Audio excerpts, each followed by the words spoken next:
Hi! Ayan, gawa ulit tayo ng nachosan homemade my way. Okay. So, nag-crave kami. Ayaw namin kumain ng kanin ni Habi. Galing kami sa labas. So, kadarating lang. Ito yung napag-isipan namin na kainin. Cravings namin ngayong gabi. So, ayan. Meron akong corn tuna ulit. Spicy. Yung gagamitin kong corn tuna. Ayan. Saidin natin, sayang. So, nag-ready na ako ng pipino. Galing pa yun sa bayaw ko sa Tarlac. So, meron din akong corn. Tapos, meron akong hiniwang kamatis. Tinanggalan ko na rin ang buto yan. And then, konting sibuyas. So, halu-haluin lang natin. Lagay na natin yung corn. Yung pipino. Ayan. Yung sibuyas at kamatis. And then, lalagyan ko lang siya ng mayonnaise. Sobrang nagustuhan namin yung combination nito. Last time pala walang corn yung ginawa ko. So, may nakita kong corn dyan sa tindahan. Bumili na ako. Hindi ko naman nilahat yung isang can. Masyado nang madami yun. So, ayan. Isang pack na mayonnaise lang. Bahala na ako kung anong mayonnaise ang gusto mo ilagay. So, basta kami is ito yung craving namin. Hindi na ako maglalagay ng asin tsaka paminta. So, mayonnaise na lang and then cheese na lang yung ilalagay ko. Ilalahat ko to para malinamnam. Yan.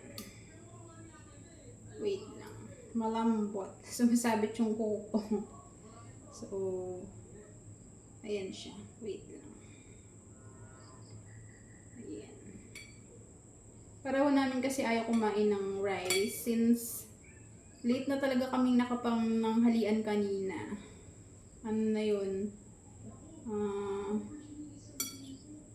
3:45 na yata yun nung nag-lunch kami kanina sa labas. So, haluin na natin. O, diba? Ito pa lang madami na siya. O.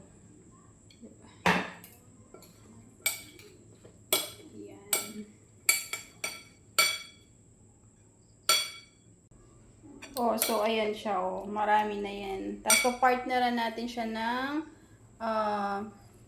cheesecake ulit and then konting chips. So, haluin natin. Haluin natin ng haluin para So, ayan. Ang sarap talaga nito. Simple-simple lang pero ang sarap na siya. Again, wala kasi akong lettuce.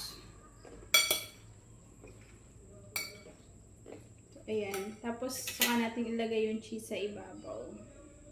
Baliktad.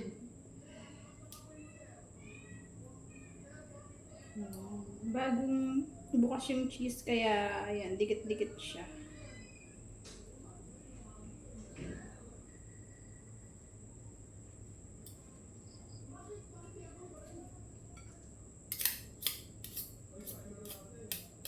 So, ayan.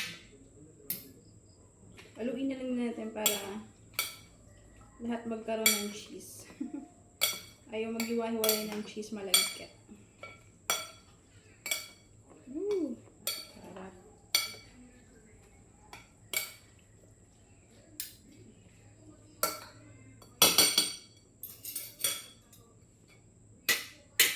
So, ayan na siya. O, diba mukha na masarap. Tapos itong cheesecake and then konting chips. Nova yung ginamit ko. Tara, kain na tayo.